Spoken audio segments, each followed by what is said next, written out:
Vamos ver se tem alguém já entrando.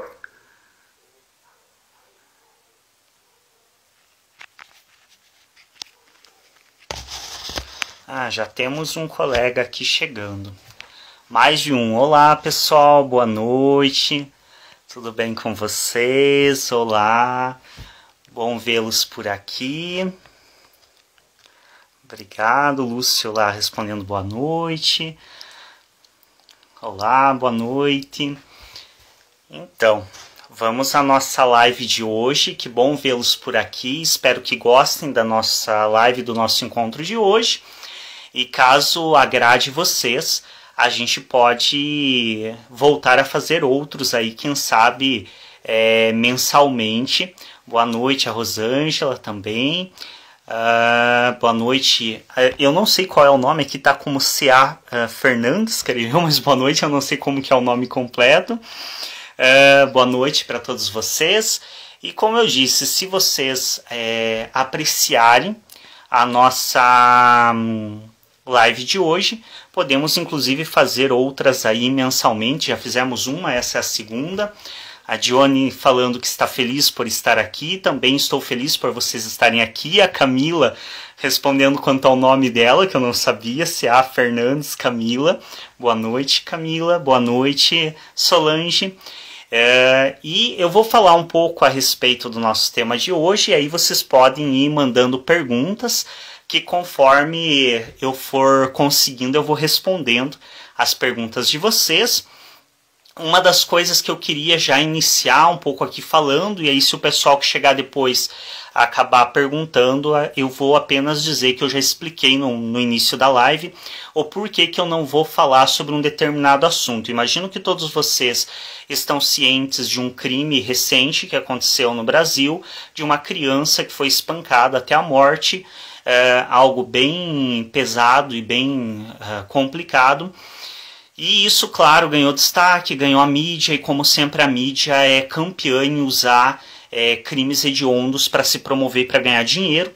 E eu não vou falar a respeito disso, porque acredito, na minha perspectiva filosófica, de que as pessoas deveriam estar mais preocupadas com os crimes que acontecem perto delas, porque muitas pessoas estão horrorizadas com esse crime que aconteceu, e realmente é um crime hediondo, um crime horrível, mas por vezes elas ignoram o vizinho que espanca o filho, a filha, ignoram o tio que na reunião de família dá um tapa no priminho de 6, 7 aninhos. E se essa criança, alguém tivesse na primeira vez, e certamente essa não foi a primeira vez que essa criança foi agredida, se alguém na primeira vez tivesse reagido adequadamente quando a primeira vez essa criança foi agredida, talvez hoje ela estivesse viva. E por esses motivos eu acredito que não é algo para se dar audiência, e portanto eu não vou responder nenhuma pergunta relacionada a esse caso. Vou responder qualquer outra pergunta que vocês façam, mas relacionada a esse caso, não. Bom, vamos falar um pouco então a respeito do nosso tema de hoje. Nosso tema de hoje é uma variação um pouco aí de um tema sugerido em uma das votações para a primeira live, no caso, que a pessoa sugeriu a gente falar um pouco sobre o autoconhecimento, talvez uma repaginada do conhece a ti mesmo, do conhece-te. E eu imaginei que uma das formas mais coerentes de falar sobre isso era a partir dos nossos desejos, porque afinal de contas nada nos denuncia mais e nada nos é mais legítimo do que nossos desejos mais íntimos. E por vezes os nossos desejos mais íntimos eles são negados, eles são ignorados por nós, e nós temos muita contrariedade em admiti-los. Então creio que esse é um bom tema pelo qual falarmos a respeito disso. E quais são nossos desejos? Primeira coisa, eu acredito que é importante a gente destacar uma certa diferença entre você querer e você desejar. As pessoas elas têm um pouco de confusão e elas misturam muito a questão do querer com o desejo. Então por vezes você vê a pessoa falando, eu desejo um carro novo, eu desejo aquela roupa, eu desejo uma casa tal. Normalmente você quer essas coisas, você não deseja de fato. O desejo, para a psicanálise, para a visão psicanalítica, é algo muito mais profundo. É algo muito mais íntimo e é algo muito mais ligado a questões inconscientes primordiais. O Lúcio comenta aqui, sustentar o nosso desejo, se responsabilizar por eles, grande questão, exatamente. Aliás, sustentar os nossos desejos mais íntimos é uma das coisas mais difíceis assim de se fazer. Quando nós falamos nos nossos desejos, nós estamos falando de coisas muito primordiais. Por exemplo, a gente poderia pegar o querer um carro novo. Vamos dizer que supostamente o sujeito quer um carro novo. E aí nós vamos tentando explorar isso em análise com o sujeito. Por que ele quer um carro novo? Ele quer um carro novo pelo status que esse carro vai dar para ele. Mas por que ele precisa de um status? Por que ele precisa mostrar algo para alguém? E aí você vai investigando em análise isso e você chega a questões como, por exemplo, ele querer esse carro para mostrar para a família que ele é bem sucedido, que ele chegou em algum lugar na vida. E aí você começa a tentar entender isso melhor com o sujeito e você descobre, por exemplo, que em determinado momento uma tia dessa pessoa falou, junto com a mãe dessa pessoa, falou para a mãe dessa pessoa que ela nunca seria nada, que era uma pessoa que não tinha futuro e que nunca seria nada na vida. E aí quando você faz toda essa ligação do querer o carro, querer o status, querer mostrar para a família que você é bem sucedido, que você é alguém, e você chega a essa questão primordial do sujeito querer provar para alguém da família, para um familiar, que ele deu certo na vida, aí você chega um pouquinho mais próximo do desejo desse sujeito. Então o desejo de querer desbancar aquele discurso de que ele não seria nada na vida. Então quando a gente fala no desejo, a gente fala em coisas que são rastreáveis para questões muito íntimas do sujeito, para questões muito primordiais. Via de regra, essas questões que a gente tem que são conscientes do querer um novo emprego porque eu quero ganhar melhor, querer uma roupa porque eu acho que ela me veste bem. Esse tipo de coisa é realmente da ordem do querer. Quando a gente fala no desejo, a gente fala de questões que normalmente estão ligadas a conteúdos inconscientes. E aí, por que muitos desses desejos se tornam inconscientes e como que funciona a questão do desejo? Eu sempre gosto de voltar à questão da evolução humana, da evolução do ser humano como animal, porque ela é muito explicativa de muitas das coisas que nós somos hoje, tanto como sujeitos como também como sociedade. Então, quando a gente pega a história evolutiva do ser humano, nós pegamos a história de um animal que inicialmente vivia em pequenos grupos e que foram se reunindo em grupos cada vez maiores, formando tribos, formando futuramente organizações sociais mais elaboradas. Por quê? Porque ficou evidente para esses sujeitos que era uma forma mais eficiente de sobreviver. Então, para o ser humano sobreviver em sociedade é muito mais efetivo e muito mais fácil do que uma tentativa de sobrevivência individual. E nesse sentido, para sobreviver em sociedade, nós precisamos renunciar a muitas coisas. Então, para ter o ganho da proteção social, nós precisamos renunciar a muitos dos nossos desejos, renunciar a muitas das nossas satisfações imediatas. O Lúcio faz mais um comentário aqui, os atravessamentos do grande outro, como tem coisa nesse tema. Sim, realmente, o Lúcio nos traz um conceito que é lacaniano, do grande outro, que é justamente essa visão da sociedade. O grande outro é esse meio social no qual nós estamos inseridos. É esse grande outro, essa imagem que é constituída socialmente do que eu posso e do que eu não posso, para que eu possa conviver em sociedade, que é basicamente o que forma o nosso eu superior ou superego, dependendo da tradução que vocês peguem. E nesse sentido, nós precisamos renunciar a muitas coisas. inclusive a muitos dos nossos desejos, inclusive precisamos renunciar aos nossos instintos. Eu comentei recentemente, inclusive em uma aula, que o ser humano ele deixou de lado os seus instintos e ele passou a ser guiado mais pelas suas pulsões. Por quê? Porque o instinto é algo explosivo, espontâneo e muito imediato e pouco controlável ou contornável. Enquanto a pulsão ela é algo mais, diria, não bem controlável, mas é algo que, por mais que tenha mais força do que o instinto, é uma força gradativa, gradual. Então é mais ou menos a diferença entre a famosa frase, né, fogo de palha ou fogo de lenha. Você tem no fogo de lenha um fogo que ele incendeia muito mais demorado para incendiar, porém ele permanece aceso por muito mais tempo. Enquanto no fogo de palha você tem um incêndio que inicia rapidamente, se espalha com uma velocidade absurda, mas também acaba logo. Essa é mais ou menos a diferença entre instinto e pulsão. E quando nós pensamos no instinto, ele não é favorável à sobrevivência em sociedade. A pulsão é um pouco mais favorável, porque a pulsão ela também permite redirecionamentos que o instinto não permite.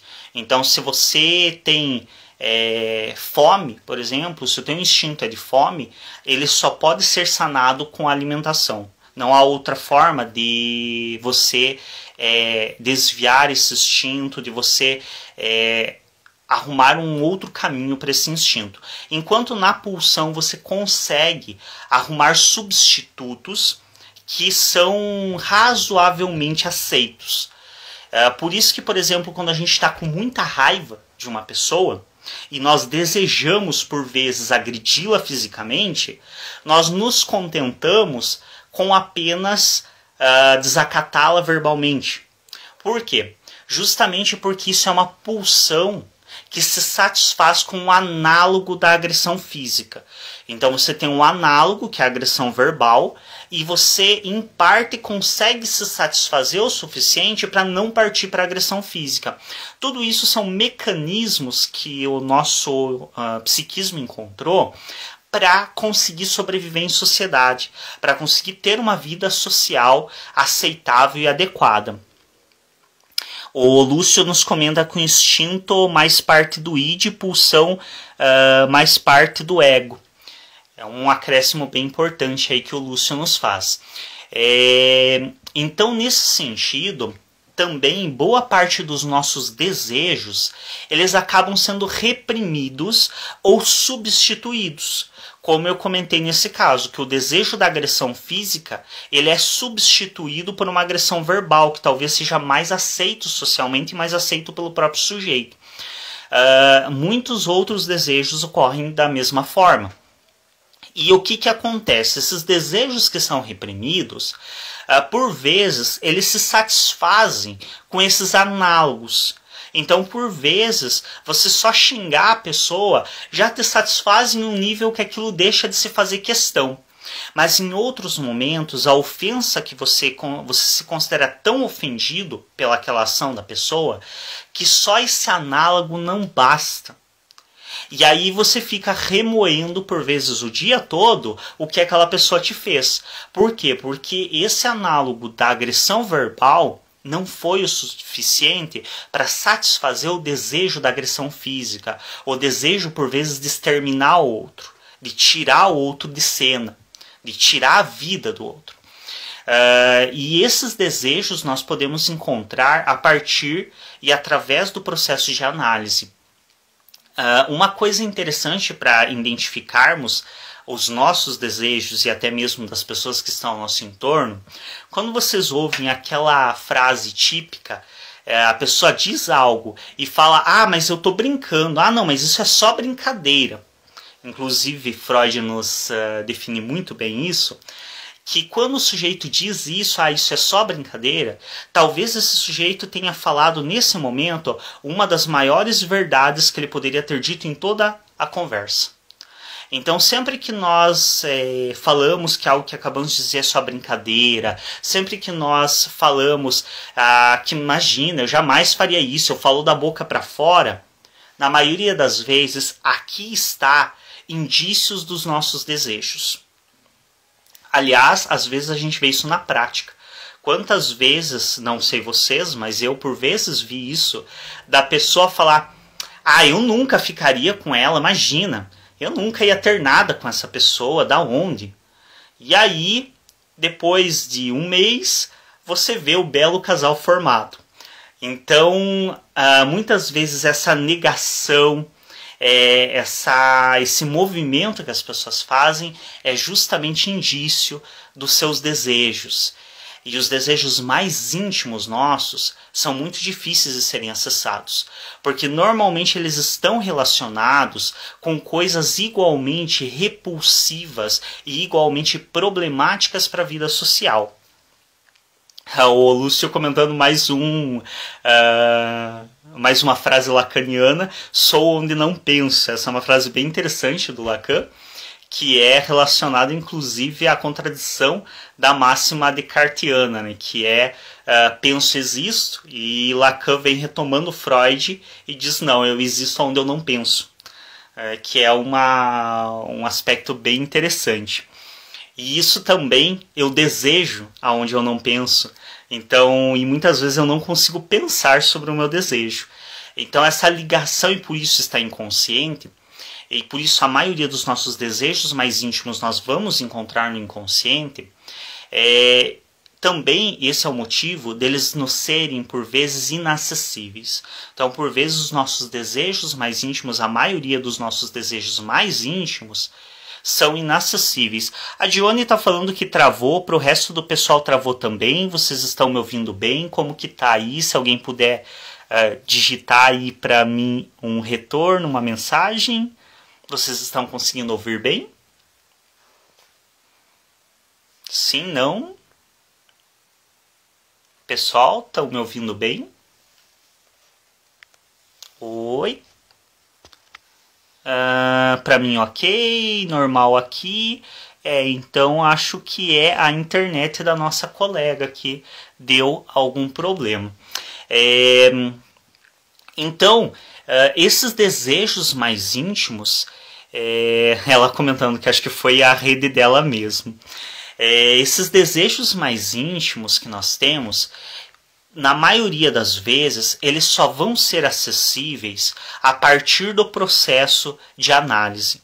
Então, no processo de análise, nós vamos descobrindo e nos aproximando cada vez mais desses desejos mais íntimos, que, como Freud nos relata nas suas obras, boa parte desses desejos mais íntimos, eles estão associados às coisas mais repulsivas para nós. Então o Freud ele nos diz que é quase que a terceira lei de Newton, se eu não me engano. Se alguém entender um pouco mais do que eu de física, por favor me corrija, mas se eu não me engano é a terceira lei de Newton que determina que toda ação produz uma reação de igual força, mas na direção contrária. E é mais ou menos o que Freud nos fala referente ao desejo. Então todo desejo ele produz um recalque, uma repressão em igual intensidade na direção contrária. Então tudo aquilo que eu desejo com grande intensidade, eu vou reproduzir uma repressão de igual intensidade, porém na direção contrária. Aí a gente entende casos, como eu sempre cito e gosto de usar para exemplificar, porque acho que é um dos casos assim mais fáceis de exemplificar, por exemplo, o caso da homofobia. Na homofobia a gente tem isso bem nítido. O mesmo desejo homoafetivo que o sujeito tem e não dá conta de assumir, ele reproduz um igual recalque na mesma intensidade. Então, ele precisa odiar a homossexualidade, ele precisa demonstrar esse pavor da homoafetividade justamente como uma reação contrária ao imenso desejo que ele tem. E a gente vê isso também quando o Freud, por exemplo, no Totem e Tabu, nos define a questão da relação incestuosa. Então não é à toa que tão repulsivo para nós a ideia do incesto, ou para a maioria é extremamente repulsiva a ideia do incesto, justamente porque temos em igual intensidade o desejo pelo incesto. E precisamos produzir um recalque, uma repressão e um horror a isso, para que, desse modo, nós não tenhamos o risco de ceder a esse desejo. E a partir do processo de análise, nós nos aproximamos de muitos desses desejos. E, por vezes, entramos em profundos conflitos, inclusive. Então, eu sempre digo, às vezes as pessoas acham que o processo de análise ele é lindo, maravilhoso, 24 horas não, né, mas o tempo todo, 100% do tempo que ele ocorre. E nem sempre. Temos que lembrar que no processo de análise, nós nos deparamos com tudo que há de mais íntimo em nós. Os desejos são uma dessas intimidades que nós encontramos, mas nem sempre nós estamos muito de acordo com os nossos desejos, e nem sempre é muito fácil olhar para esses desejos. Por isso que o sujeito acaba tendo uma imensa dificuldade em alguns conteúdos que vão surgindo durante o processo de análise. Vocês têm questões, podem ir enviando, pessoal, as questões que vocês tiverem, que a gente já vai respondendo. Conhecer os nossos desejos mais íntimos é uma forma tanto de certo modo, nos apaziguarmos com nós mesmos, como também é uma forma de entendermos melhor o que somos. Quando eu entendo os desejos mais íntimos que eu tenho, eu entendo que eu sou capaz de coisas que talvez eu acreditasse que não era. Eu entendo que por vezes aquilo que eu repudio no outro diz muito respeito àquilo que eu desejaria fazer e não aceito. Que também é uma coisa que a psicanálise nos traz. Aquilo que nos gera muita repulsa no outro é comum que diga respeito aos nossos desejos.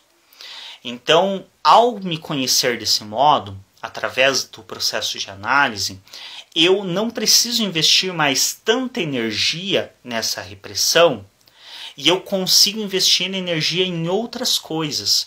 Por isso que o processo de análise, por isso que entender os nossos desejos é de grande auxílio para termos uma vida mais saudável e mais satisfatória. Porque quando nós entendemos o desejo, nós não precisamos mais investir tanta energia na repressão desse desejo, porque nós conseguimos conscientemente controlar, de certo modo, esse desejo. E nesse sentido, nós disponibilizamos uma energia psíquica maior para a construção de outras coisas. Pessoal, pode mandar dúvidas aí, ninguém tem perguntas. Gosto de falar a partir das perguntas de vocês, porque acaba sendo um pouco mais próximo do que vocês de fato querem saber, um pouco mais dentro do que vocês têm como dúvida e como curiosidade. Nenhuma questão, nada, nenhuma pergunta? Não? Pessoal? Bom, enquanto vocês não fazem perguntas, eu vou falando mais um pouco aqui. Aqui veio uma pergunta. Psi Karime pergunta: o nojo sentido por algo a nível consciente é necessariamente resultado de uma repressão? Sim. O nojo via de regra é resultado de uma repressão, com raras exceções de construções evolutivas, que são algumas questões, por exemplo, quem tem nojo de sangue, nojo de fezes, mas ainda assim tem alguns atravessamentos ali das fases iniciais da vida. Mas nós sabemos que alguns sentimentos de nojo, eles são desenvolvidos ao longo da evolução humana como uma forma de defesa e como uma forma de sobrevivência, já que quem tinha mais nojo de certas coisas, por exemplo, quem tem nojo de cadáveres, não mexe com cadáveres, automaticamente diminui, pensando evolutivamente, as chances de se contaminar com uma doença, algo que matou aquela pessoa, e acaba tendo uma maior chance de sobrevivência. Mas a maioria dos sentimentos de nojo que nós temos, eles estão relacionados com algum conteúdo inconsciente e, por vezes, com um desejo de igual intensidade ao nojo. A Camila nos pergunta aqui, viver plenamente seria viver de realizar os desejos? Não necessariamente, Camila, porque temos que lembrar que muitos dos nossos desejos ainda continuam sendo um problema social. Então, eu desejar cometer, por exemplo, um assassinato porque a pessoa me irritou, porque a pessoa agiu de uma maneira que eu não gostei, se eu realizar esse desejo, certamente a minha vida social vai ser bem problemática. Assim como vários outros desejos. O próprio desejo do incesto, que o Freud nos demarca tão bem, também não é um desejo que é saudável, via de regra, ser realizado. Porém, conhecer os nossos desejos, sim. Então, realizar não é um fator que nos leva a uma vida saudável. Mas conhecê-los é algo que faz com que nós nos relacionemos com ele de uma maneira diferente, de uma maneira que poderíamos entender como mais saudável. Principalmente porque nós passamos a não ter tanto essa revolta e a ter um pouco mais de tranquilidade diante do outro. Porque eu começo a entender que aquilo que o outro me desperta tem relação com os meus desejos. A Camila complementa na pergunta dela que os socialmente aceitos. Aí também é uma questão. Então, por vezes, muitos dos desejos, eu já leio o comentário que o Lúcio deixou ali, muitos dos desejos que nós temos são socialmente aceitos, mas não são aceitos pela nossa construção psíquica e pela nossa construção emocional. Então, por vezes, por exemplo, a pessoa gostaria de ter uma relação amorosa mais livre, uma relação amorosa menos regrada, e que, bom, não há nenhuma lei que impeça isso, pensando aqui que seja algo legalmente aceito, e tá, uma parcela da sociedade sempre vai discordar e não vai aceitar, não importa qual seja o desejo, mas de maneira geral isso é razoavelmente aceito socialmente. Só que o núcleo social no qual aquela pessoa se desenvolveu, os discursos que ela teve acesso ao longo do desenvolvimento dela, construíram com ela uma imagem de que aquilo não é aceito. Por vezes, por exemplo, até muito recentemente e até hoje em alguns casos, você vai ver em consultório mulheres que desejam se separar de um relacionamento que não é satisfatório, mas ao mesmo tempo elas não conseguem realizar esse desejo porque elas têm uma construção social de que casamento é para a vida toda. Imagina, é inaceitável que eu rompa um vínculo, que eu quebre uma promessa que eu fiz de estar com essa pessoa pelo resto da minha vida. Então perceba, é um desejo que já é aceito socialmente, ao menos pela maior parcela da sociedade, nós encerrarmos um relacionamento que não é satisfatório, mas para a construção psíquica daquele sujeito, isso não é aceito. E aí entra o processo de análise para questionar essas construções psíquicas. E não é o analista que vai convencer essa pessoa a nada. Não é o analista que vai dizer para ela, olha, você tem que se separar, você tem que... Não. O que o analista vai fazer é questionar e construir junto com essa pessoa o entendimento do porquê para ela é tão inaceitável encerrar um relacionamento que não é satisfatório. Sendo que esse é o desejo dela. E aí, buscando esse desejo, compreendendo o porquê que ela se reprime e não realiza esse desejo, nós conseguimos chegar a uma atitude mais saudável. O Lúcio nos comenta, a live está muito boa, João. Na clínica percebo que essa questão do desejo é muito temerosa, como algo até inapropriado. Quando o sujeito em análise percebe que o desejo deseja apenas desejar. O Lúcio hoje está a fim de nos colocar na perspectiva lacaniana e nos trazer algumas perspectivas mais complexas. Realmente, quando o sujeito ele não consegue nem mesmo desejar, é algo bem significativo. E é algo que é muito comum pela própria repressão, ou pela construção também de um espaço no qual o sujeito não pode desejar. Eu vi já em determinada situação, não vou dar detalhes por questões de sigilo, mas eu vi em determinada situação pessoas que foram submetidas a uma determinada condição, idosos nesse caso, que foram submetidos a um asilamento em condições muito errôneas e muito contrárias ao que a lei determina, que essas pessoas, quando elas entraram em um sistema mais adequado, que repassava, basicamente eu vou ter que dar alguns detalhes a mais para que fique compreensível, essas pessoas asiladas, elas tinham todo o valor da sua aposentadoria retido, sendo que legalmente você só pode reter até 70% da aposentadoria para as despesas de alimento, de moradia, de remédios, e 30% tem que ser repassado para o idoso, isso em casos de asilamento. Quando a direção dessa instituição começou a fazer o certo, porque entrou uma nova direção que modificou o sistema, esses idosos simplesmente não sabiam o que fazer com esses 30% que eles recebiam. Isso foi muito emblemático para mim. Foi uma das coisas mais emblemáticas que eu vi junto com outras situações que eu vivenciei, porque aqui você vê um sujeito que ele foi tão desumanizado a ponto dele perder o direito de desejar.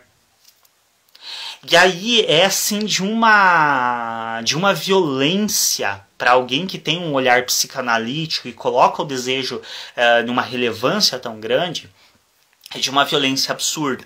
Então é muito interessante como alguns meios ou algumas situações também tiram do sujeito, muitas vezes até mesmo, a condição do desejo. E o desejo sempre é constituído a partir da falta, temos que lembrar disso. O Lúcio comenta aqui, eles meio que percebem que muitas vezes são o resultado de experiências e atravessamentos primevos, muitas vezes vindo do grande outro. Isso é muito interessante. Então o Lúcio está se referindo aos casos clínicos, que por vezes essas pessoas, esses pacientes, eles percebem que eles são resultado justamente dessa visão social que foi imposta a eles do que é certo, do que é errado, do que pode e do que não pode, mas que é uma visão muito parcial. A gente tem que lembrar que a nossa visão do certo e errado, ela é construída a partir dos cuidadores. E esses cuidadores, eles trazem uma parcela da visão social. O que em uma família é visto como certo e errado não é o mesmo que na outra. E o grande problema é que por vezes o sujeito ele fica apegado a essa visão que é repassada por esse grande outro, e ele tem dificuldade em se desligar disso e buscar uma visão dentro de todas as outras possibilidades sociais que seja uma visão mais legítima a ele. Porque, lembremos, a visão da nossa família, a visão que os nossos cuidadores nos repassaram de certo e errado, não é a única. E nós temos que buscar desconstruir isso para reconstruir algo mais legítimo a nós mesmos. Deixa eu ver aqui os outros comentários do pessoal. O Lúcio comenta ainda, por isso Lacan fala cuidado com o teu desejo, porque ele é o desejo do outro. Sim, realmente, nós só podemos construir o nosso desejo a partir do outro. Então, a criança, inicialmente, ela constrói o desejo a partir do desejo que o cuidador coloca a essa criança. Depois, esse desejo ele vai sendo expandido conforme a criança expande as suas relações sociais. E aí haja conflito com os cuidadores, né? Porque quando a criança diz, eu não vou usar essa roupa que você escolheu para mim, eu não vou usar isso porque é feio, haja desespero dos cuidadores. Então, nesse momento, você percebe um sujeito que ele entrou em contato com outras visões sociais e ele está construindo um desejo mais legítimo a ele, que por vezes contraria o desejo dos cuidadores. E isso pode ser bem difícil, essa castração, para alguns cuidadores. O Lúcio comenta aqui também quanto sofrimento e análise até chegar a esse entendimento. Haja sofrimento e análise. Aliás, eu sempre digo, se a análise de você está sendo muito gostosa, muito agradável, talvez vocês não estejam mexendo com os conteúdos certos, porque a análise tende a gerar algum nível de sofrimento. Claro que ela não pode ser totalmente sofrimento o tempo todo, mas a análise também não vai ser aquele lugar lindo, encantado que muitas pessoas pintam, onde você vai sair sempre sorrindo e saltitante. A análise é o lugar onde você se depara com o que há de pior em você. É onde você se depara com os conteúdos mais dolorosos para você. Então, é um lugar que não tende a ser tão feliz o tempo todo. É um lugar que tende a, por vezes, te fazer sofrer, te fazer se agoniar, te fazer realmente entrar em conflito. Eu costumo dizer que a análise é algo semelhante a limpar uma ferida.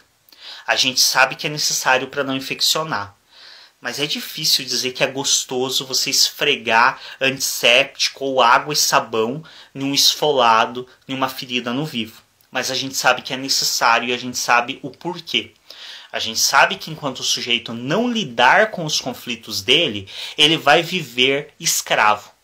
Ele vai viver assujeitado a coisas que foram impostas, a coisas que foram construídas e por vezes não fazem sentido para ele, mas ele continua seguindo justamente por não ter se disponibilizado a se analisar e a se libertar disso e a ser mais legítimo a ele mesmo.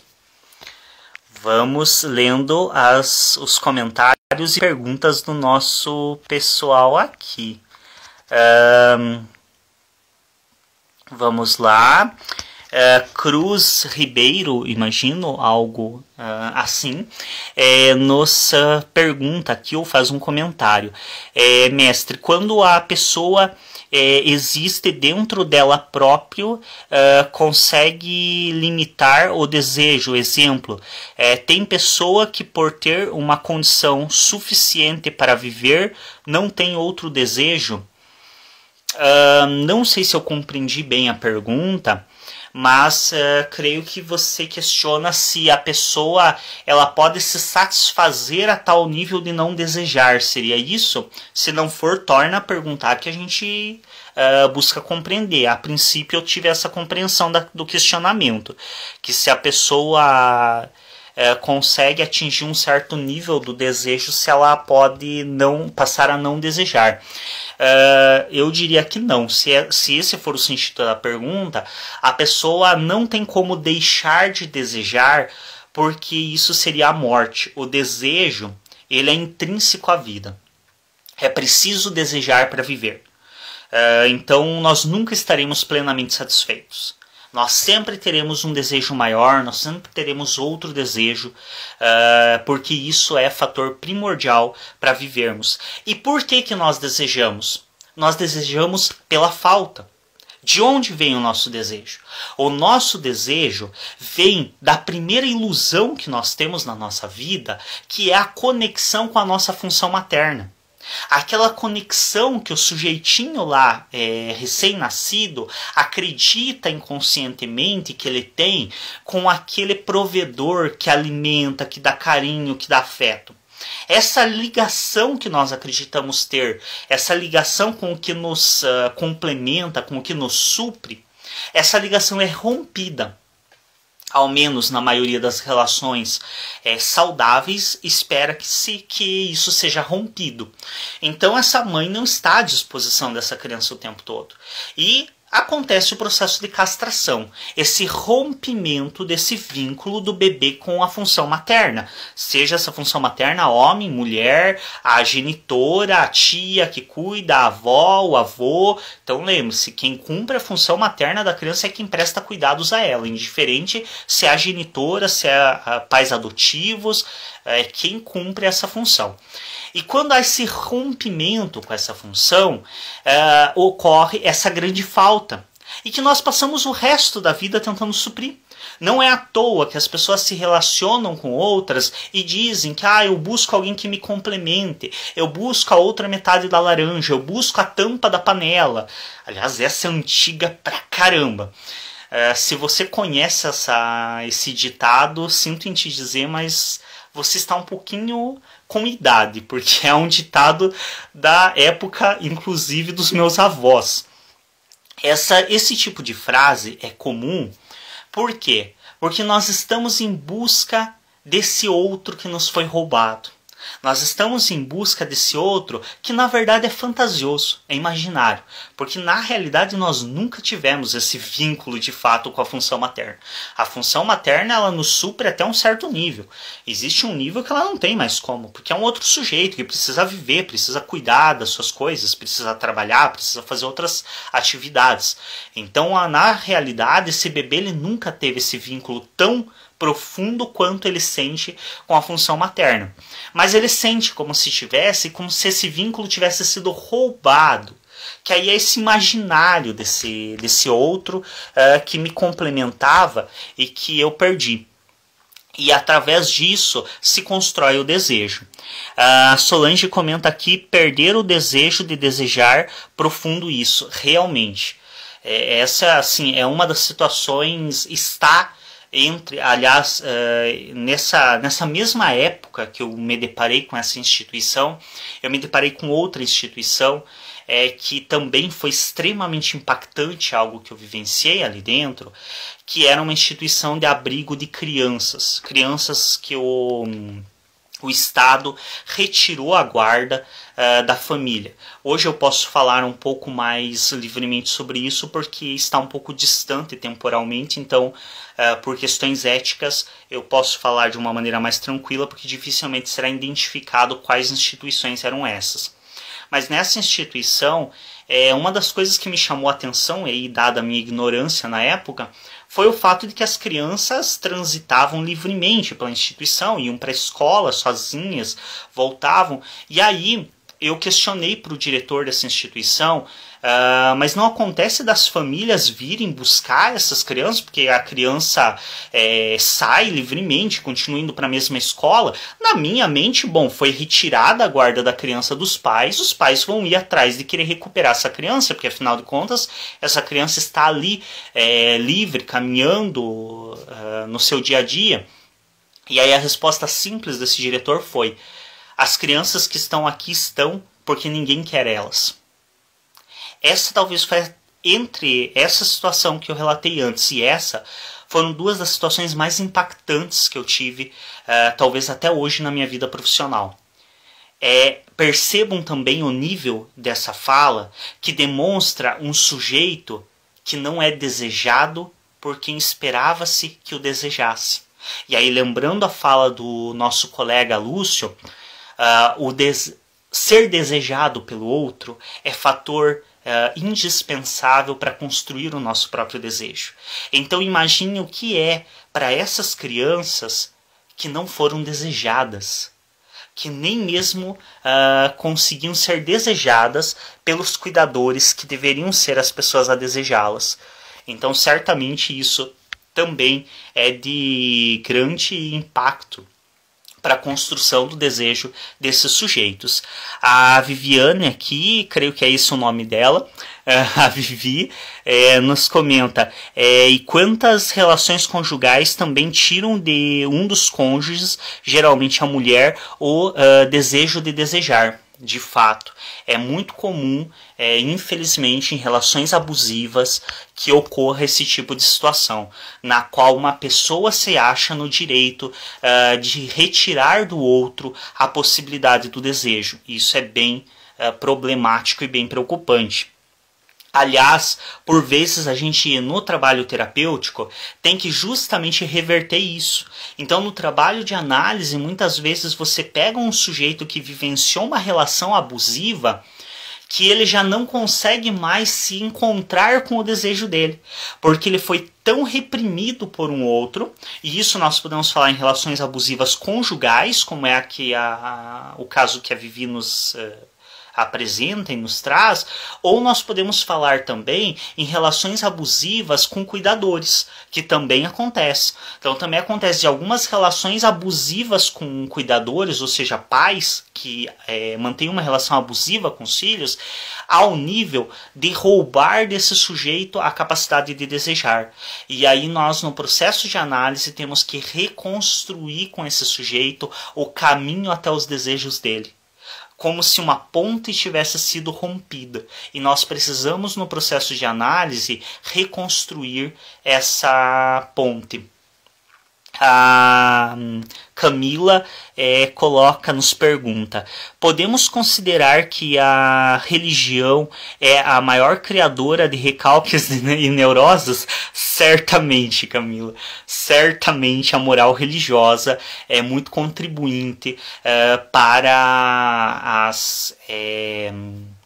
a repressão de alguns desejos, inclusive a questão da própria separação, a questão do próprio fato de muitas mulheres não conseguirem sair de relações abusivas, por exemplo, e irem atrás do seu legítimo desejo, justamente por repressão moral religiosa.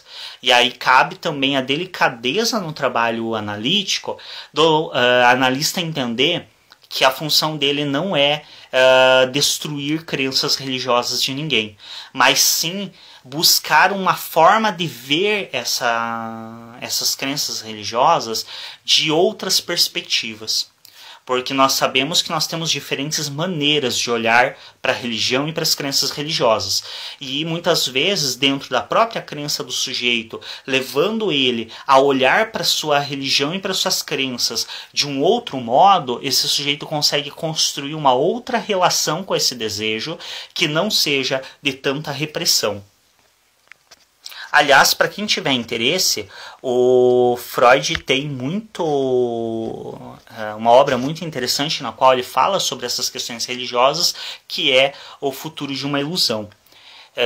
Somos seres, aqui a Camila comenta, somos seres desejantes, destinados à incompletude, e isso é o que nos faz caminhar. Lacan. De fato, como sempre, Lacan trazendo frases bem relevantes.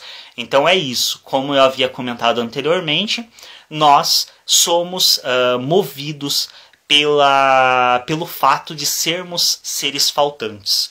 Então, pelo fato de existir esse rompimento primordial, nós somos seres desejantes que caminhamos em função desses desejos. O Lúcio comenta a frase também que a Camila comentou. Somos sujeitos desejantes destinados à incompletude. Exatamente. O Lúcio inclusive comenta que falaram quase junto com a Camila.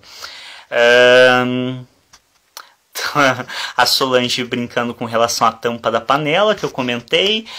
O Bruno aqui nos coloca uma pergunta. Boa noite. O que acha do trabalho de William Reich? Não me recordo a pronúncia adequada. Estou gostando bastante da sua didática. Agradeço muito, Bruno. Eu tenho pouca proximidade com o... seria Reich, acho que é a pronúncia correta, na verdade. Né? Eu tenho pouca proximidade com a teoria dele, apesar de já ter tido algum contato, mas foi muito mínimo. Então, realmente, não tenho condições de te falar muito a respeito, porque eu acabaria falando de uma maneira muito superficial e inadequada, já que eu não tenho essa proximidade teórica. A minha proximidade teórica um pouco maior é com o Freud em primazia e um pouco do Lacan. Eu dou uma pesquisada ali em Klein, Winnicott, mais por interesse mesmo, por curiosidade, mas mesmo assim eu também não sou tão próximo das teorias deles.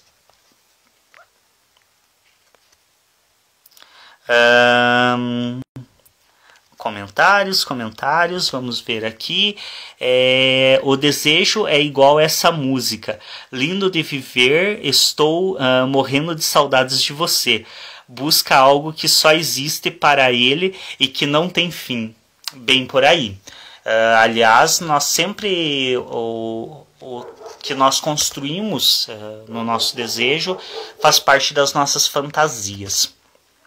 A Rosângela aqui pergunta, João, e as pessoas que se consideram minimalistas, essas teriam menos desejos? Eu diria que essas pessoas talvez em algum nível, dependendo aí também, porque o minimalismo é um pouco difícil de se falar a respeito, porque existem aqueles minimalistas de uma filosofia que se desenvolveram a partir de conceitos filosóficos que levam a essa escolha de vida, mas também existem aquelas pessoas que vão muito na modinha, né? Tá na moda ser minimalista, então você pega pessoas que se intitulam minimalistas, que tem por vezes casas que seguem um pouco o padrão minimalista, mas que você vai ver outros aspectos da vida da pessoa, não há nada de minimalista naquilo. Pessoas que esbanjam muito em outros aspectos da vida. Mas quando a gente pensa no minimalismo legítimo como uma filosofia, talvez sejam pessoas que estão mais próximas dos seus desejos. Porque lembremos que muito do que nós temos não faz parte do nosso desejo. Como eu comentei antes, no exemplo que eu dei do carro, que a pessoa quer um carro, mas não é um desejo para ela. Ela quer o carro porque aquilo remete a um status, que remete a outra coisa, que aí sim leva ao desejo.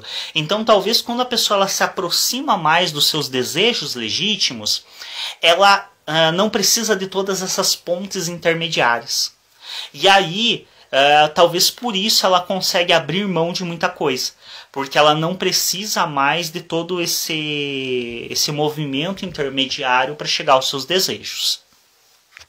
Mas eu não acredito que pessoas minimalistas desejem menos. Acredito que elas desejam tanto quanto qualquer outra, porém elas talvez tenham um desejo um pouco mais direcionado e sejam um pouco mais legítimas aos seus desejos. Deixa eu só dar uma olhada aqui. Temos mais perguntas, pessoal. As perguntas pararam um pouco aqui. Mais uma pergunta da Viviane. Então, pessoas que têm compulsão, seja por compras ou comida, os têm por estarem distantes de seus desejos? Eu diria que essa é uma das perspectivas, Viviane. Essas pessoas elas buscam talvez através da compulsão satisfazer os desejos que elas nem mesmo conhecem. Então por vezes, por exemplo, uma pessoa tem compulsão alimentar porque ela está buscando o carinho, a atenção, o afeto que ela deseja, mas nunca recebeu. Então, eu diria que a compulsão, por vezes, ela é uma tentativa de substituto ao desejo. Assim como, por exemplo, no exemplo anterior que eu dei da pessoa desacatar a outra verbalmente como substituto ao desejo de agressão física, desse mesmo modo, a compulsão ela pode ser um substituto a outros desejos não realizados. Aliás, a gente vê por vezes, por exemplo, alguns pais que diante da incapacidade de dar a atenção e o carinho aos filhos que desejam, enchem esses filhos de brinquedos. Então aí a gente vê uma compulsão quase que invertida.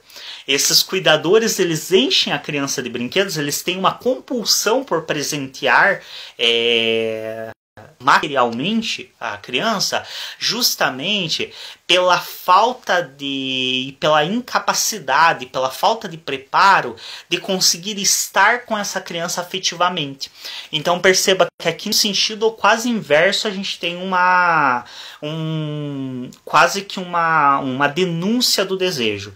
Então o sujeito, diante do desejo de dar atenção e carinho que ele não consegue, ele tenta suprir isso a partir de uma compulsão por presentear materialmente. Mas que obviamente isso não vai funcionar, isso não vai ser efetivo, tanto para o sujeito que presenteia, quanto para o sujeito que recebe o presente. E não é à toa que muitas vezes os cuidadores futuramente se sentem extremamente culpados quando as coisas saem dos trilhos e quando essa criança desenvolve algum tipo de transtorno, algum tipo de distúrbio. O Lúcio comenta, João, faça uma análise entre gozo e desejo durante o processo analítico. Vemos muitas pessoas confusas quanto a isso. Bem-vindo, eu também fico confuso quanto a isso. É uma questão que o Lúcio nos traz, novamente uma questão lacaniana. E eu te diria que eu não vou arriscar, Lúcio, porque isso demanda talvez um preparo um pouco maior e um momento em que eu consiga estar mais estável com relação a esses conceitos para poder falar a respeito deles. Nesse momento, realmente, eu não me sinto preparado para estar falando nesse espaço sobre essa relação entre o gozo e o desejo, porque são conceitos bastante complexos. Então agradeço aí a sua proposta, mas realmente creio que nesse momento eu não consigo correlacionar esses dois conceitos, porque acredito que eles são um pouco complexos e eu precisaria de um certo preparo para estar falando deles. Aliás, a maioria dos conceitos lacanianos, né, sempre tem seus atravessamentos, mas a questão do gozo em Lacan é bem específico, porque é um conceito que dá um pouquinho de trabalho de falar a respeito. A Rosângela comenta dar presentes ao invés de ter tempo de qualidade com seus filhos. Isso é bem complicado e a gente tem muito. Aliás, a gente tem muito isso. E inclusive a gente tem agora na situação que nós estamos vivenciando do país, ficou bem evidente o quanto é difícil para as pessoas disponibilizarem atenção para os seus filhos, disponibilizarem realmente um tempo de qualidade para as crianças. Mais uma pergunta aqui do Cruz Ribeiro. Já vi pessoas quando ficam muito nervosas para passar estado emocional, elas descontam o nervosismo comendo muito e comendo o que mais gosta. Aí a gente tem uma questão do que o Freud nos coloca do retorno à fase oral. Então, uma fixação na fase oral. Então, a gente pode dizer que essas pessoas que passam por essa situação de nervosismo extremo, onde elas não conseguem se relacionar bem com uma condição dada atual, elas fazem meio que um retorno à fase oral, onde há uma satisfação. Então, se eu não consigo me satisfazer nessa situação atual, eu busco a satisfação onde eu tenho certeza de encontrá-la. E, por exemplo, na satisfação oral da alimentação é um lugar que, por vezes, nós temos essa certeza de encontrar essa satisfação. O Lúcio parabenizando aqui. Muito obrigado, Lúcio. Obrigado pelo carinho. Se eu fosse daí ou se você fosse daqui, íamos conversar muito pessoalmente. Muito obrigado pelo carinho, Lúcio. Mais perguntas, pessoal? Questões relacionadas ao desejo? Podem colocar e a gente vai respondendo. Mais questões? Por favor, tragam suas questões. O Lúcio falando que é do Recife. É um pouquinho distante, do outro lado praticamente do país. Eu tô mais para a região sul. Agradeço muito o carinho aí do Lúcio, colega de profissão. Questões, pessoal? Perguntas relacionadas ao desejo, à repressão, como que isso influencia a nossa vida? Alguma questão que vocês tenham interesse em saber? Vamos lá, alguma coisa? Deixo o espaço aberto para vocês, porque acredito que um dos principais benefícios da live é isso. O fato de a gente estar transmitindo ao vivo justamente tem a vantagem de propiciar essa comunicação mútua, então a participação de vocês também. Porque para mim, pelo menos, é o que há de mais produtivo e vantajoso no fato de fazermos a live. A Solange comenta, pode dizer então que a falta de desejo leva ao suicídio? Sim, podemos dizer que a falta extrema de desejo pode levar o sujeito a tirar a própria vida. Então essa é uma possibilidade. Aliás, uma das coisas que a gente vê muito comum em situações, por exemplo, de depressão profunda, é justamente a ausência do desejo. Por isso que o sujeito, inclusive, não consegue nem levantar da cama, por vezes. Porque não há o desejo. Não há o desejo de viver, não há o desejo de ir atrás de nada. E isso acaba sendo bem problemático. Então, sim, podemos dizer que a falta de desejo pode levar o sujeito à morte. A Camila comentando que pelo sotaque acha que eu sou do Paraná. Sim, eu sou do Paraná, Camila. Vamos lá. Fale um pouco sobre o sonho e os desejos. Olha só, uma boa colocação aqui. Realmente, os sonhos, Freud já nos revela na interpretação dos sonhos, que os sonhos são uma das formas mais efetivas de termos notícias dos nossos desejos legítimos. Então, no sonho, nós conseguimos realizar muitos dos desejos que não nos são possíveis na vida de vigília. Isso a gente pode pegar desde os desejos mais simplórios. Vamos tomar aí um exemplo do próprio Interpretação dos Sonhos, no qual o Freud fala sobre o desejo da Ana Freud, sua filha. Na época ainda que ela era uma criança de 3 aninhos, onde ela comeu muitos morangos, segundo a babá dela, e ela acabou se intoxicando e acabou passando mal. Então era uma criança de 3 anos, se entupiu na verdade, foram morangos que ela comeu, e ela acabou passando mal, e aí o Freud, como médico, indicou a essa babá que ela ficasse o dia sem comer, que ela ficasse de jejum. Lembremos, hoje pode nos parecer uma coisa meio estranha, deixar a criança o dia inteiro sem comer, mas na época os procedimentos médicos eram outros, e diante da escassez daquela época, fazia sentido, se um sujeito não estava segurando o alimento no estômago, o sujeito não ser alimentado, porque afinal de contas ia vomitar, ia produzir todo um refluxo gástrico que é mais danoso ainda. E aí, à noite, a Ana, ela sonha, e o Freud sabe que ela sonhou, porque ele ouviu ela falando, dormindo. Ela sonha que está comendo morangos. Exatamente o que ela comeu no dia anterior e acabou passando o dia em jejum por ter se intoxicado de tanto comer. E ela pronuncia dormindo: Ana quer morangos, Ana quer, e ela fala o nome de um doce característico lá da Áustria, que era feito à base de morangos. Então percebam, aqui a gente tem, através do sonho da Ana Freud, a revelação de um desejo simples. Um desejo de comer algo que ela gostou muito, a ponto de comer até se intoxicar, e que ela não pôde comer durante o dia, dado o jejum que foi imposto a ela pelo pai. Até os sonhos mais complexos e mais disfarçados. Então a gente vê também na interpretação dos sonhos que o Freud nos traz exemplos de pacientes que sonharam com coisas muito mais disfarçadas e coisas muito mais elaboradas.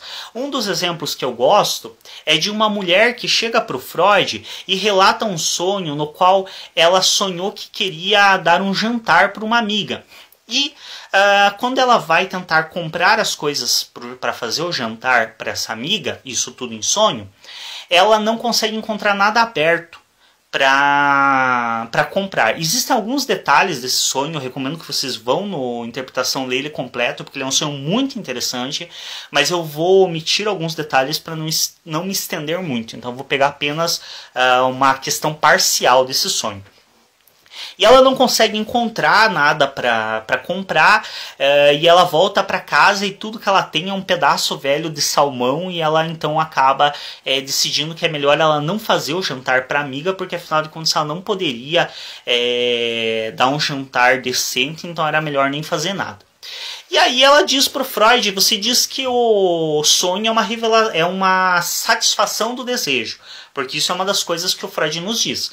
Para além do sonho revelar o desejo, ele em parte busca satisfazer esse desejo, como a gente vê no caso da Ana, que provavelmente estava sonhando que estava comendo morangos e comendo doce de morangos. Por quê? Porque ela estava tentando satisfazer o desejo de comer que ela não pôde durante o dia. Aí essa paciente pergunta para o Freud, mas e aí? Como que é essa história? O sonho é uma satisfação do desejo, mas eu continuei sem realizar o desejo de dar o jantar para minha amiga. E aí o Freud começa a entender com ela um pouco melhor, começa a explorar, e aí que vem a questão, sempre é o sujeito que interpreta o sonho, não é o analista. O analista é só um auxiliar, uma ferramenta, mas quem interpreta legitimamente o sonho é o sujeito. É o sonhador que nos traz os elementos que possibilitam a interpretação do sonho. E aí, durante esse processo, o Freud pergunta para ela qual era a relação dela com a amiga, como que elas se conheceram, e ele vai explorando melhor. E ele acaba chegando a uma questão de que essa amiga dela era uma amiga muito próxima, ela com frequência ia jantar na casa da paciente, essa amiga. E em dado momento, numa conversa da paciente com o esposo dela, o esposo comentou algo sobre essa amiga dela ser atraente, mas que ele não tinha interesse nela porque ela era muito magra. E o marido, o esposo da paciente, tinha uma atração por mulheres um pouco mais cheias, um pouco mais rechonchudas, mulheres com um pouco mais de peso. E nesse momento, Freud entende onde está o desejo da paciente e apresenta para ela o desejo. O desejo dela não era dar um jantar para a amiga, era o inverso. O desejo dela era justamente não dar o jantar, deixar a amiga passando fome para garantir que a amiga ficaria magra e não seria atraente para o seu esposo. Então, o sonho no adulto, ele tende a vir disfarçado porque nós não damos conta dos nossos desejos. Então, talvez para essa paciente do Freud, que ele relata da interpretação, era tão repulsivo a ideia dela querer deixar a amiga passando fome para não ser atrativa para o marido dela, isso era tão repulsivo para ela que ela não tinha condição de sonhar isso na literalidade. E ela precisa disfarçar e inverter o sentido do sonho, inverter no sentido de querer dar um jantar para a amiga e não de deixar a amiga passando fome, mas ainda assim satisfazendo o desejo de deixar a amiga passando fome. Então, esse é um aspecto bem interessante que o Freud nos apresenta relacionado aos sonhos. O Cruz Ribeiro nos comenta aqui. Mestre, hoje os influentes do YouTube e as outras redes virtuais usam como instrumento para criar desejo ao conteúdo ou produto. Isso é uma questão bem, não sei nem como expressar, é uma questão bem complexa, porque é muito comum que os conteúdos de influencers, dessas pessoas que produzem para o YouTube, para o próprio Instagram, para outras redes sociais, é muito comum que esses materiais que eles postam peguem em algo que é o desejo do sujeito, mas que não é diretamente. Então, por exemplo, quando uma pessoa vê aquele influencer postando sobre a viagem dele para Paris, e essa pessoa se sente atraída por aquilo, não necessariamente o desejo dela está em ir para Paris como aquele influencer, ou em ir para viajar, ir para determinado lugar. Muitas vezes o desejo dela está, por exemplo, na felicidade que aquele sujeito tenta aparecer, e que por vezes a gente sabe hoje que muitas dessas vezes são conteúdos falsos, não são conteúdos legítimos. O desejo do sujeito que assiste aquele material está em partilhar ou ter a felicidade que o outro demonstra ter, ou por vezes parece ter.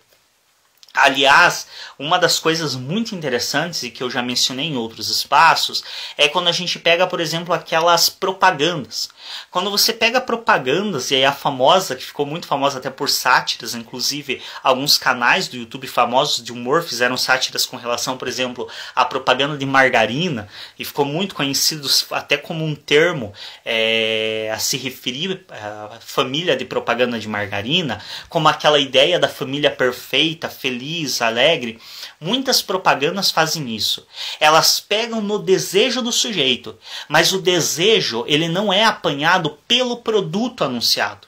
Ele é apanhado pelo que é subentendido ou pelo que é meio que camuflado em meio ao produto apresentado. Então, por exemplo, quando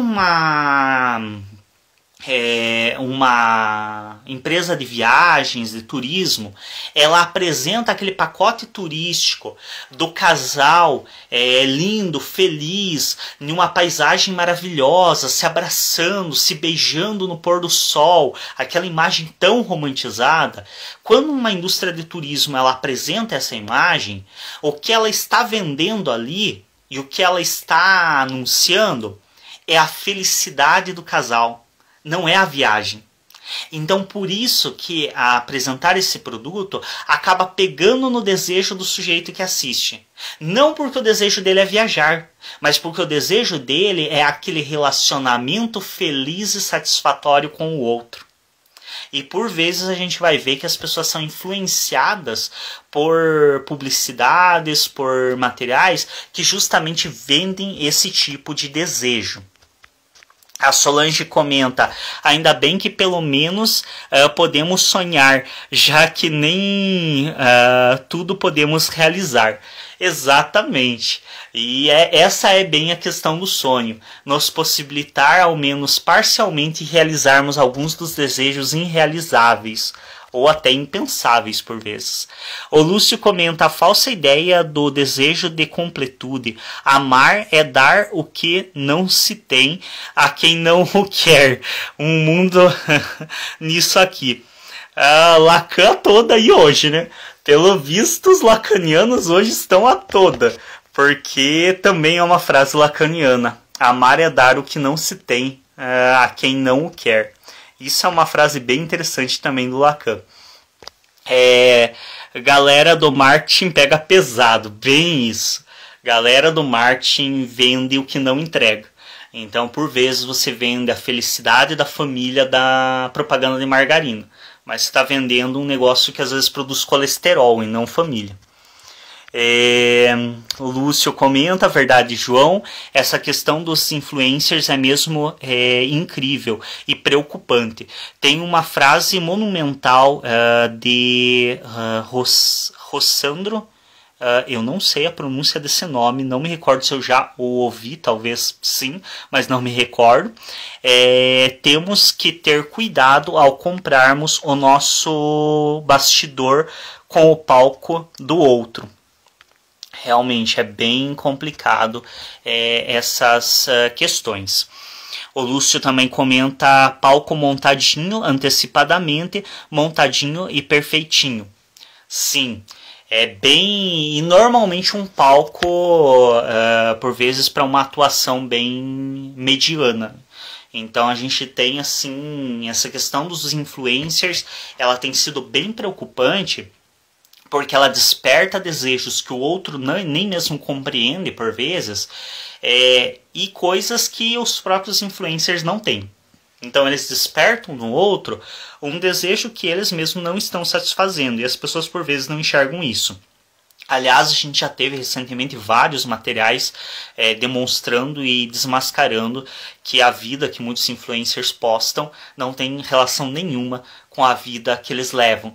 Então, por vezes, as mansões que eles postam, carro, viagens, é tudo alugado, emprestado pelas próprias empresas que anunciam com eles e que fornecem os produtos que eles fazem propaganda. A Vivi comenta, e o que falar dos haters? Então, Vivi, aí a gente tem um sujeito realmente muito mal resolvido com as suas questões, e que normalmente ele projeta no outro ódio de si mesmo. Então, diante de um outro que faz aquilo que eu não dou conta de fazer e que eu não tenho capacidade por vezes para fazer, eu ataco. Então é mais fácil eu destruir o outro do que eu tentar chegar aonde eu desejo. Isso a gente vê em vários momentos, em várias situações relacionadas ao ser humano. Então, por vezes, o ser humano ele não quer chegar ao nível que o outro está. Não, ele por incapacidade de chegar ao nível que o outro está, ele quer por todas as formas rebaixar o outro ao seu nível, ou melhor, inferior a ele. Quando possível rebaixar o outro inferior a ele, melhor ainda para ele. Então isso é uma coisa que diz da incapacidade do sujeito de se relacionar com ele mesmo.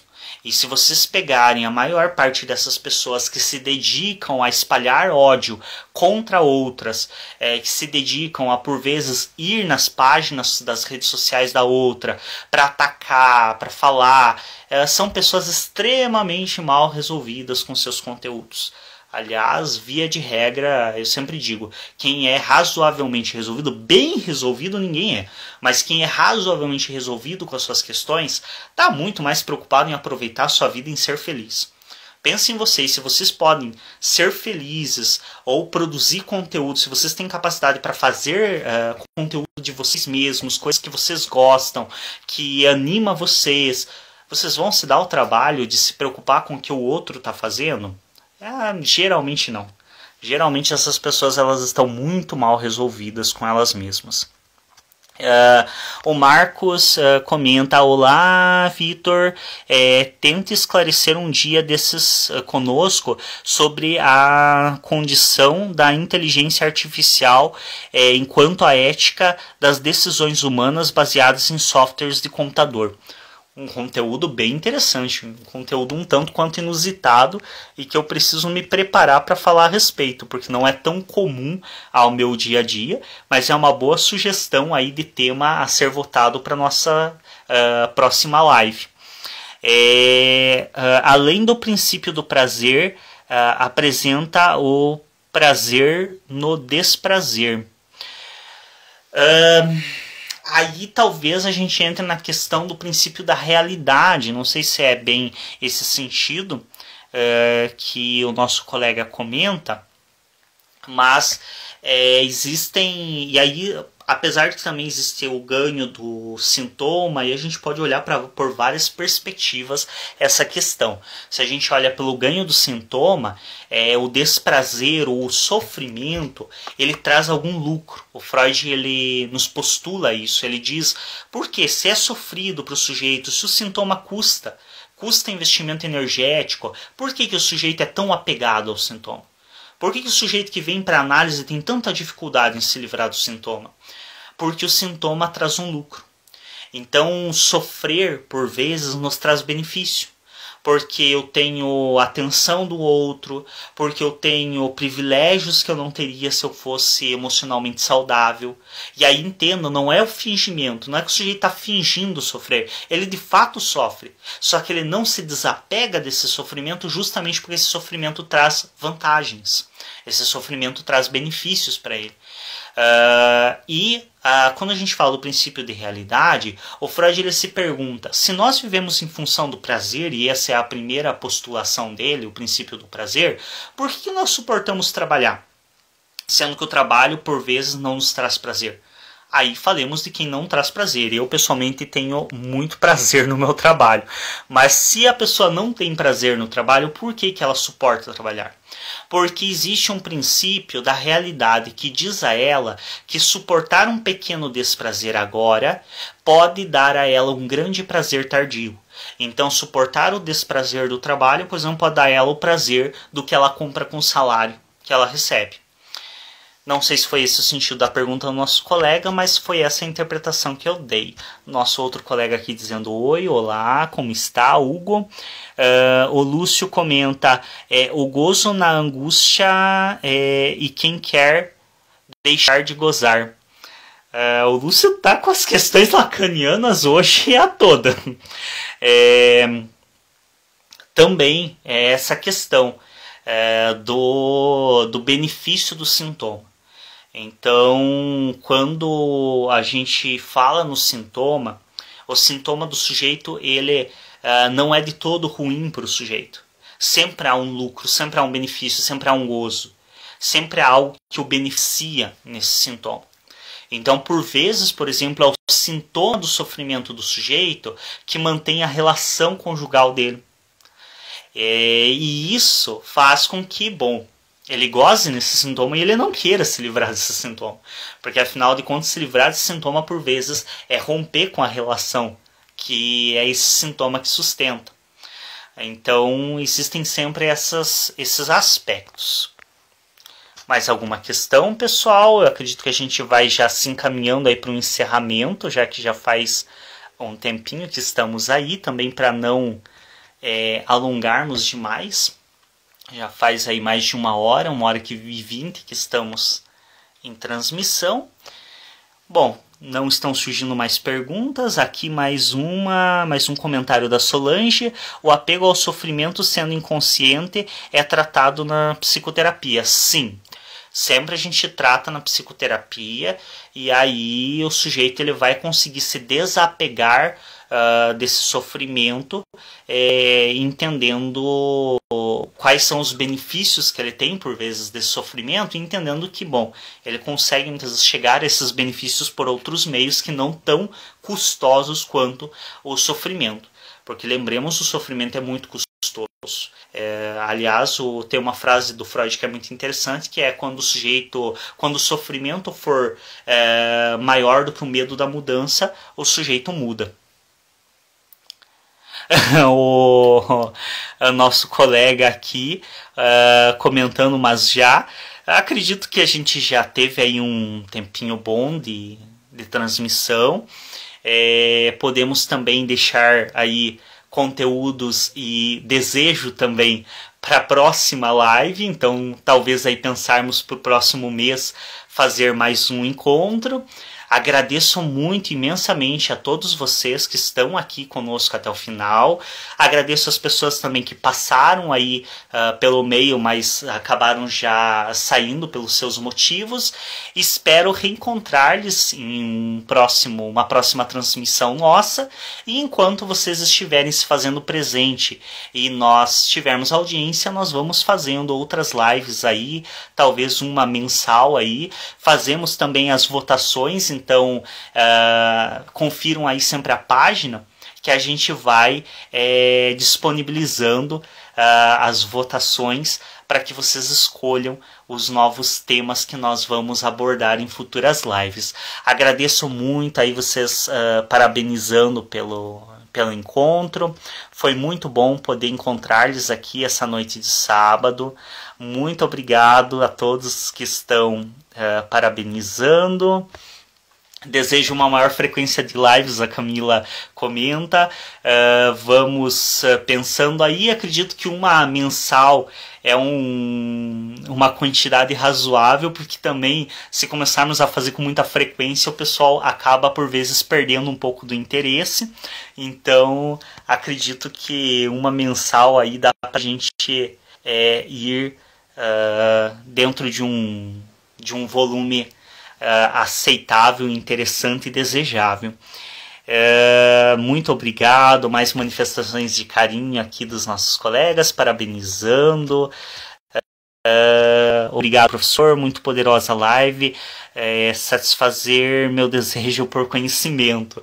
Muito obrigado pelo carinho de vocês. Vamos encerrando aqui então, agradeço muito a participação de vocês, espero encontrar-lhes nas nossas próximas lives. Espero também a contribuição de vocês com o voto para escolhermos o tema das nossas próximas lives.